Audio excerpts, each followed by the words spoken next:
3, 4.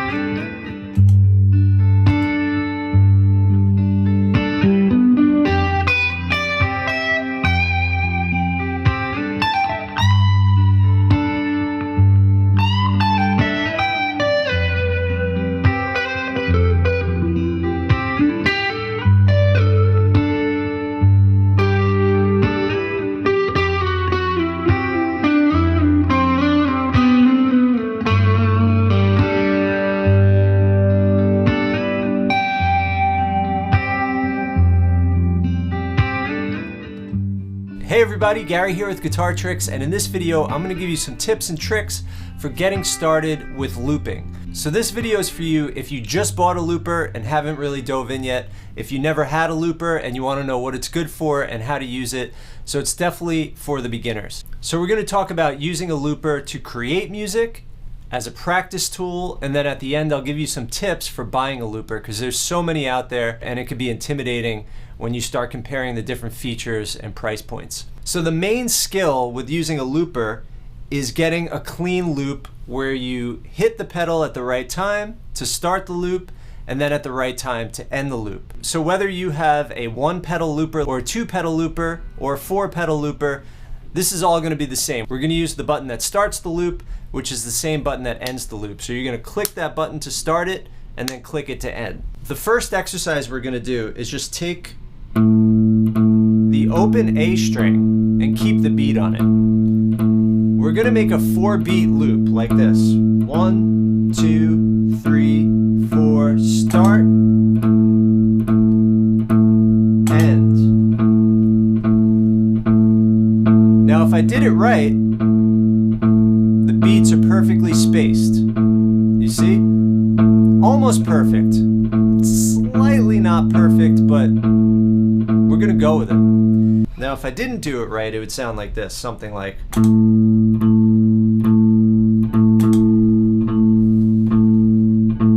You see how they're not evenly spaced? That is the biggest hurdle for beginner loopers, is getting everything evenly spaced. So the rule is click the looper at the moment you start whatever you want looped, and then click it again at the moment you want the loop to start again. So you don't click it the moment you end. You click it the moment you start, and then you click it again the moment you want the loop to start. So if I go 1, 2, 3, 4, I'm gonna click it when I get back to 1, like this. So here I go. I'm gonna click it on the 1. Okay, here I go. 1, 2, 3, 4. 1, 2, 3, 4. So when I hit that 1 at the end of the loop, I didn't play that. The looper started playing it for me.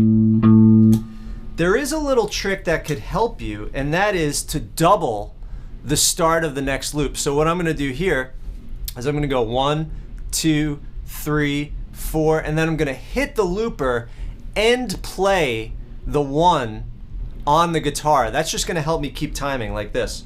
1, 2, 3, 4, 1. So I doubled up what I played in the beginning of the loop. It's just a little thing. Sometimes it helps me keep time and make sure I'm hitting the pedal at the right moment. So that's the start. Really just as simple as that. Once you get that perfect, that means you know how to use a looper and you know when to start it and when to end it. You're looking for that perfect loop where it's evenly spaced.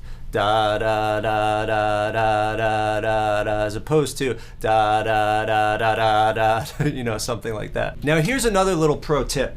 To help you time hitting the looper at the right time to end the loop or to start the loop, I sometimes like to bring my foot up on the upbeat like this. So watch, I'm gonna go and 1. So I'm gonna go and 1, 2, 3, 4, and 1, 2, 3, 4. So instead of just randomly boom, I go ja boom. All right, so now we've got that first loop in there. Let's add another layer. So in order to add another layer, you just click that record button again. It'll probably turn red, which means it's recording. mine turns red, or it'll change a different color. Now the length of the loop is already determined, so you can put the new loop in there, and you do want to end it by pressing the button again, but you don't have to be quite as accurate because the loop ending point is already determined. What you do want to do is make sure you don't go past the end of the loop, because then you'll be recording a third loop. Now, the loop that I want to record, just because we're just starting out, is 2nd fret on the D string with the same exact rhythm. And that'll give us an A power chord. So this is just about really working on our looping timing. So here I go, and record. See, I didn't even press stop yet. Now I'm going to press stop. So I press the button again. And now that loop is closed. Nice. We can add another note. 2nd fret on the G string. Here we go. 1, 2, here I go.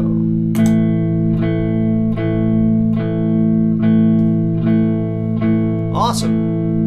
Now, check this out. It's still recording. I didn't press stop yet. Now I'm going to do 2nd fret on the B string. I'm not pressing any button.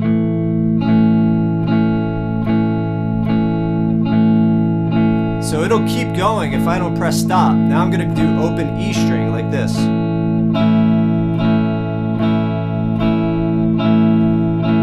Now I got a whole A chord. Now I'm going to press stop. So now that loop is closed off. I can't add to that one anymore.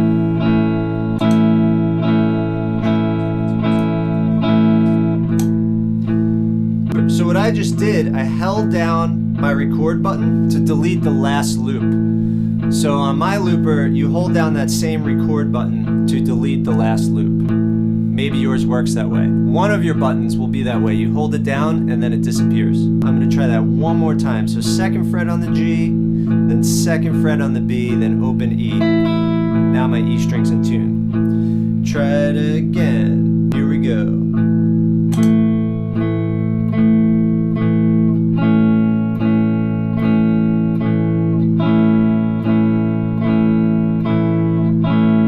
There we go. So now I got an A chord.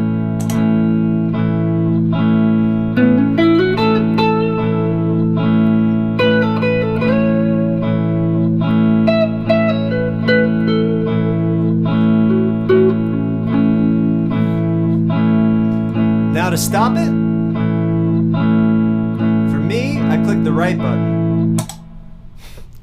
That's why I got a 2-button looper, is so that I can stop by pressing it once. Now I believe on a 1-button looper, you just press the loop button twice really quick. Let's see if this one does that. Yep. So for me, I could use the right button to click once, or the left button click twice really fast. So now we learned how to multi-track, how to delete a loop, hold the button down, how to stop a loop. Now let's just talk about composing with loops. So think about a song. Most songs have a low bass part, a rhythm part, and a lead part. The lead part could be the vocals, or it could be a lead guitar part. The rhythm part's usually some chords, and then the bass line or the drums, right? So we could replicate all those things. Now the rhythm and the drums are what set the foundation. So when you build a loop, you want to start from that foundation upward. So you want to start with the bass or the drums. So we can start with the bass line. So let's start with that A again, but then let's go to an E string, right? So open A, E. Now it's really important with a looper that you feel a strong groove. 1, 2, 3, 4, 1, 2, 3, 4, 1, 2, 3, 4, 1, 2, 3, 4. Here we go. So we're gonna do the A string once and then the E string once. So the whole loop will be boo, boo, doo, boo, boo, doo, right? 1, 2, here we go. Boo, boo, doo, boo, boo, doo. All right, so now we got our bass line. Now we need chords. Well, we've got an A to an E. We could do an A major to an E minor, an A minor to an E minor. Let's see. No, I like A major. Ooh, I like A major to E minor. So now I'm just gonna go A major to E minor. Like that. A major, E minor. Here we go. A 1, 2, 1, 2, 3, 4.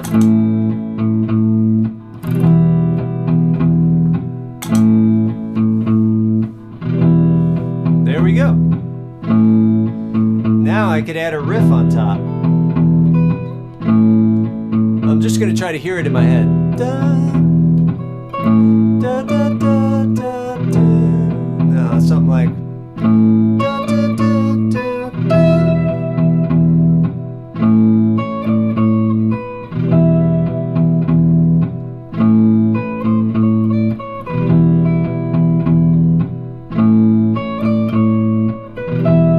That's what I'm gonna do right there. I'm gonna go. Okay. And that's gonna be 9th fret to 10th fret on the high E. 9, 10, 9 on the E, 12, 12. And then 12, 12 on the B to the E. So 9, 10, 9, 12, 12. Okay, here we go. 1, 2, 1, 2, 3, 4.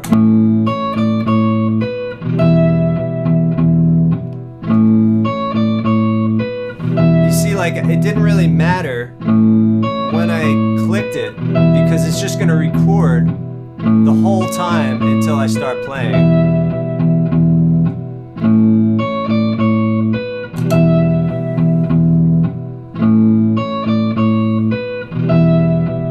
Nice, right? Now I could add another line. I like that. So we got 12, 14, 14, 12, 17. 12, 14, 14, 12, 17. Yeah.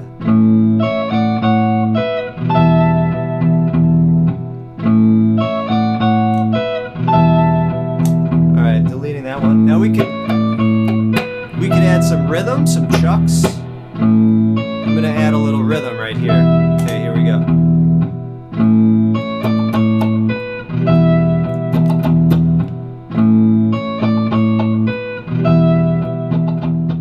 So that's what you could do with a 1-track looper. If you had a 2, 3, 4-track looper, you can have separate tracks that you shut on and off. With a 1-track looper, you can delete a previous track, but then you can't add it back in. So it's much more limited, but it's a great starting point just to get used to looping. So that's some ways you could use it creatively. Now you could use it as a practice tool for just assessing how you're doing. So let's say you're working on a chord progression, G, E minor, C, D, and it goes like this. You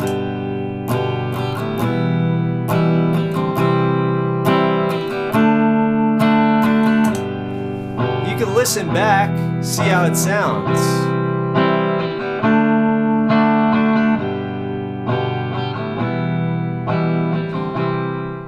Now you could also lower the volume on the looper, right?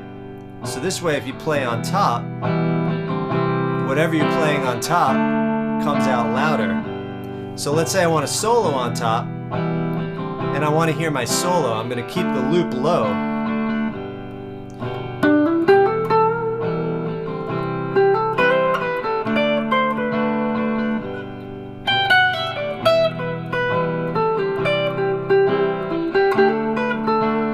Right?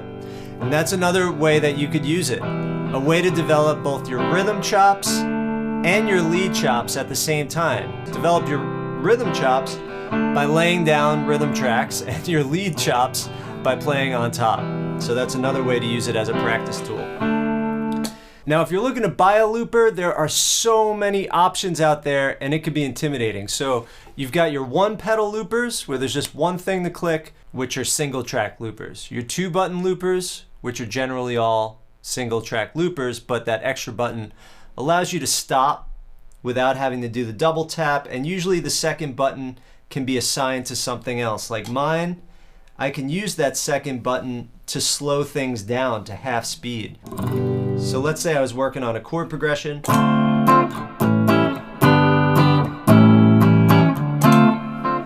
And I wanted to slow it down.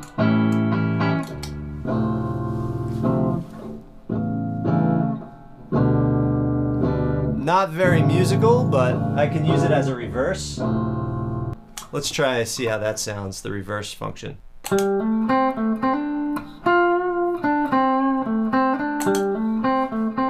right, now I'm going to put that in reverse. Pretty cool. All right. So usually the 2-button ones have some other function. Now, another big thing to consider with looping is memory. So the ditto looper, I think it only stores like your last loop. There's a store button on here, and that's about it. So I don't even really use that because, you know, it only stores one loop. There are some out there, 1 and 2 button loopers, that will store your loops. So that's something you might want to look for, which loopers store loops. Then there's other loop pedals. Boss makes a lot of loop pedals where you can buy an extension pedal to turn it into a 2 or 3 button looper. And then if you want to get real serious, you have loop stations. So Boss is kind of the pioneer of the loop station. They had the RC50, now they have the RC300, and that's kind of like the pinnacle of looping technology. Like if you're a looping artist, you probably want something like that. Like I know in the 2-button looper category, which is on par with the Ditto, is the Electro Harmonic 720, which allows you to store a bunch of loops as well. So you can store, you know, 6 or 7 loops. And then a lot of the Boss RC series, you can store up to 100 loops. And a lot of them you could actually access during a concert or just use as your favorite jam tracks, create your own tracks, and you can just dial through those and have a library of those. But the Ditto, which I have, is more of kind of like a live pedal tool that you use in the moment, instead of something that you use to store a bunch of loops. All right, everybody, I hope this video gave you the confidence to start using a loop pedal or inspired you to go buy one. As you can see, whether you're using it just to practice, to assess how you're doing, to create, it's just an all-around awesome thing to have. If you want to learn more about playing guitar, head over to guitartricks.com. If you want to see more lessons like this, please subscribe, and I will see you guys in the next lesson. Happy playing.